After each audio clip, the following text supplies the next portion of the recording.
ওই ব্যক্তির বাবাকে আল্লাহ তাআলা সাথে সাথে মাফ করে দেন। সুবহানাল্লাহ। তাইলে এখন যদি আমরা সন্তান দুনিয়ায় রাইখা যাই, আবার আমার বাবা মার জন্য দোয়া না করতে পারে, আমার জন্য দোয়া না করতে পারে, তাহলে ওই সন্তান দিয়ে আপনি কি করবেন ভাই?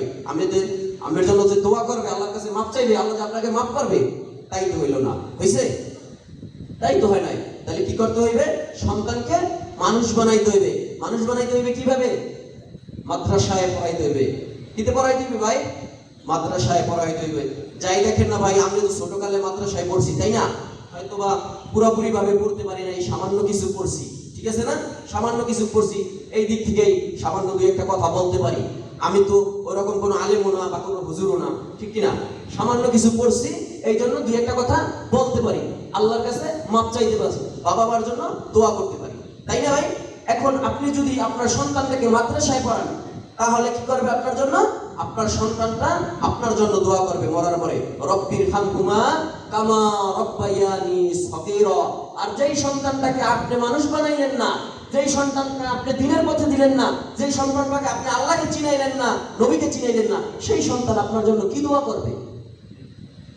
পারবে কোনো দোয়া করতে ভাই? পারবে না। করবে কি জানেন?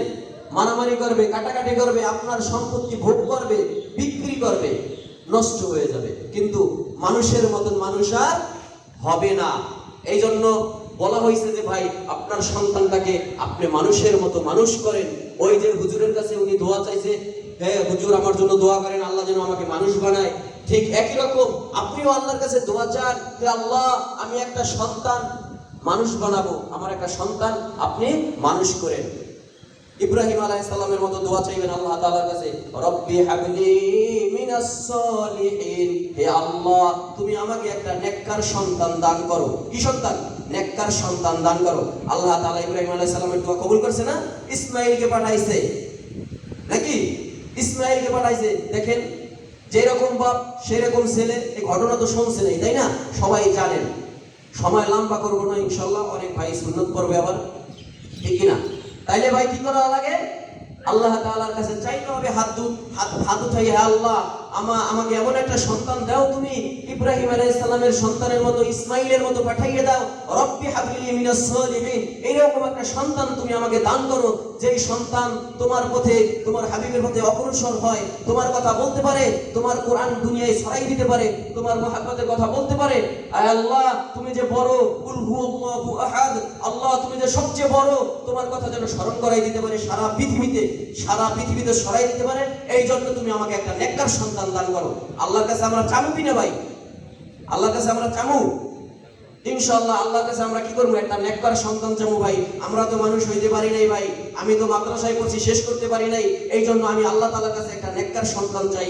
যখনই আল্লাহর কাছে চাই, তখনই আল্লাহ তাআলা, আমি বাবা, আল্লাহ তাআলা বলছে আমার কাছে যদি কোনো সন্তানের বাবা দোয়া চায়, আমি আল্লাহ তাআলা কখনো ওই বাবার খালি হাত ফেরাইয়ে দেই না। কারণ বাবার দোয়া সন্তানের জন্য আমি যেমনি ভাবে কবুল করি, সন্তানের দোয়া বাবার জন্য আমি ঠিক এমনি ভাবেই কবুল করি। তাই ইনশাআল্লাহ আমাদের সন্তানের জন্য কি আমরা দোয়া করব না ভাই? ইনশাআল্লাহ। হ্যাঁ, আর সন্তানটাকে আপনি মাদ্রাসায় পড়াইবেন ইনশাআল্লাহ, আল্লাহর কোরআন পড়াইবেন, যেই কোরআনের ভিতরে কোনো ভুল নাই। যালিকাল কিতাবু লা রাইবা ফি, আল্লাহ তাআলার কথা, ঠিক কি না? আল্লাহ তাআলার কথা, এই কিতাবের ভিতরে কোনো ভুল নাই ভাই। ওই কিতাবের রাস্তায়, ওই কিতাবের অনুসরণে আমি সন্তানটাকে মাদ্রাসায় পড়াবো। কোথায় পড়াবো?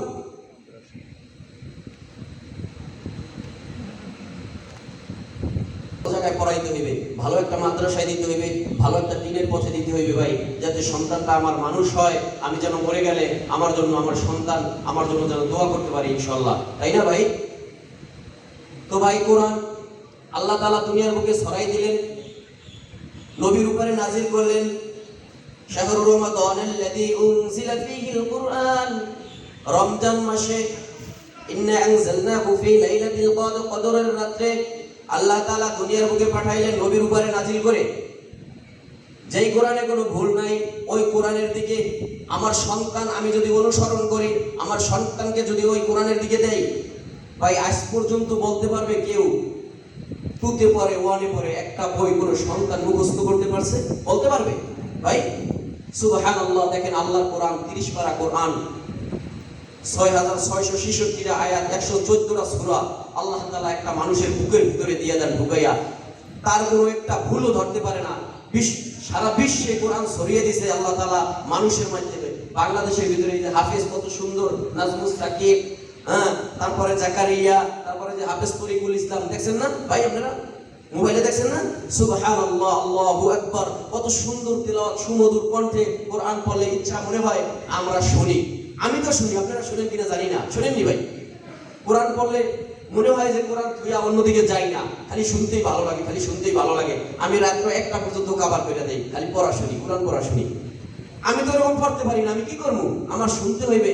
ভাই যে পড়তে পারে একটা অক্ষরে সে 100টা নেকি পায়। কয়টা নেকি পায়? যে শুনে আল্লাহ তাআলা তার আমলনামায় ঠিক একইভাবে নেকি দেয়। সুবহানাল্লাহ। তা ভাই আমরা কোরআন পড়তে পারি না, আমরা তো শুনতে পারি নাকি? হ্যাঁ, আল্লাহ তাআলা কত বড় ফজিলত দিয়েছে দুনিয়া আমাদের দিকে, আমাদের বুকে। হ্যাঁ, যেই কোরআনে কোনো ভুল নাই, ওই কোরআন আল্লাহ তাআলা আমাদের জন্য পাঠাইছে, ওই কোরআনকে আমরা আজকে অনুসরণ করি না। আমরা ছেলেদেরকে মাদ্রাসায় পাঠাই, যে ছেলেদেরকে স্কুলে পাঠাই, যে স্কুলে বেঙ্গেল লাভ হয়। দেখছেন নি কয়েকদিন আগে যে বেঙ্গেল লাভ শিখাইছে? হ্যাঁ, বেঙ্গেল লাভ শিখাইছে, তারপরে এইটা শিখাইছে, ওইটা শিখাইছে, কত কিছু শিখাইছে। আহা ভাই, আফসোস, আমরা মুসলমান, আমরা মুসলমানের ঘরে জন্ম নিছি। আজকে দিনা আমরা নবীর উম্মত দাবি করি। আমরা কি করে নবীর উম্মত দাবি করি ভাই বলতে পারেন? যে নবীর দিকে আমরা, নবীর সুন্নাতের দিকে অগ্রসর নাই, আল্লাহর কোরআনের দিকে অগ্রসর নাই, আল্লাহর হুকুমের দিকে অগ্রসর নাই। আমরা নামাজ পড়ি না ঠিক মতো 5 ওয়াক্ত, যেখানে বলা হয়েছে 1 ওয়াক্ত নামাজ কামাই দিলে 2,88,000 বছর জাহান্নামে পড়তে হইবে। আপনি আমি কয় বছর বাঁচবো ভাই? আমরা ঠিক মতো নামাজ পড়ি না। যদি বলি ভাই আসেন নামাজ পড়তে, ভাই আমার কাপড়ে একটু সমস্যা আছে। কিতে আছে ভাই? কাপড়ে একটু সমস্যা আছে, বুঝতে পারছেন? আহা, আপনি আজকে অজুহাত দিলেন আমার কাপড়ের সমস্যা আছে। কালকে আমাদের দিন আল্লাহ তাআলা যখন আপনাকে আমাকে আল্লাহ তাআলার সামনে দাঁড়া করাবেন, হে তুমি নামাজ পড়ো না কেন? আল্লাহ তাআলার কাছে গিয়ে এই অজুহাত দেবেন, আল্লাহ আমার কাপড়ের সমস্যা ছিল, আমি নামাজ পড়তে পারিনি। বলতে পারবেন ভাই? কেউ বলতে পারবেন না ভাই। আফসোস, এই যে দিনগুলা যাইতেছে ভাই, সময়গুলা যাইতেছে, আপনি আমি কত কত কিছু করে সময়গুলো নষ্ট করতেছি, সময়গুলো হারাই ফেলতেছি। আহা, আফসোস ভাই।